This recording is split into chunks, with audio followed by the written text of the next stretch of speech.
The Tale of the Lotus and the Dandelion, Two Neighbors. By the edge of a calm pond stood a beautiful lotus flower, her petals as white as fresh snow, with pink edges that glowed like sunset. She grew from the deep mud at the pond's bottom, but her leaves and flowers floated high above the water, spotless and proud. Just a few steps away, in the grass beside the pond, grew a bright yellow dandelion, her round head full of tiny petals, her stem thin but strong.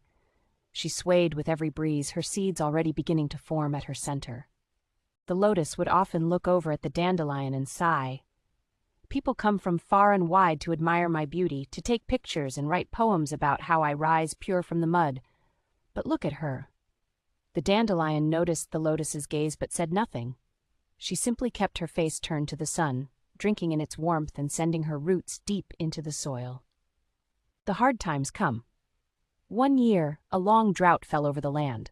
The pond's water grew low and murky. The lotus struggled. Without enough clean water to support her, her petals began to wilt, and her leaves grew brown around the edges.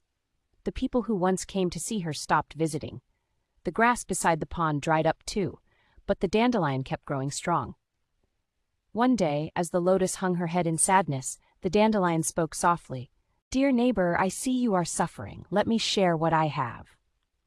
She sent her roots further into the earth, finding hidden pockets of water and sharing them with the soil near the pond's edge. Slowly, the ground around the lotus grew moist again, giving her roots new strength. Slowly, the ground around the lotus grew moist again, giving her roots new strength. Then, as the dandelion's yellow petals faded, her seed head bloomed into a soft white ball. With every breeze, hundreds of tiny seeds took flight, some landing in the dry fields beyond, some settling in empty cracks in the village paths, even a few floating across the pond to take root in new spots.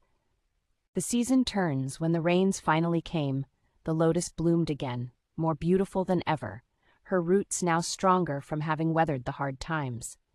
But what surprised her most was what she saw all around. In the dry fields where nothing had grown before, bright yellow dandelions were pushing through the soil, bringing color and life to the barren land. In the village, their tiny flowers grew from cracks in the pavement, softening the hard stone with green leaves and golden blooms. Children were picking the seed heads and blowing them into the air, laughing as the seeds danced away, each one carrying hope for new growth. The lotus felt tears of understanding roll down her petals like morning dew. She had spent so long believing her worth came from being admired, from being seen as special, but she had missed the truth entirely. An old woman came to the pond that day, carrying a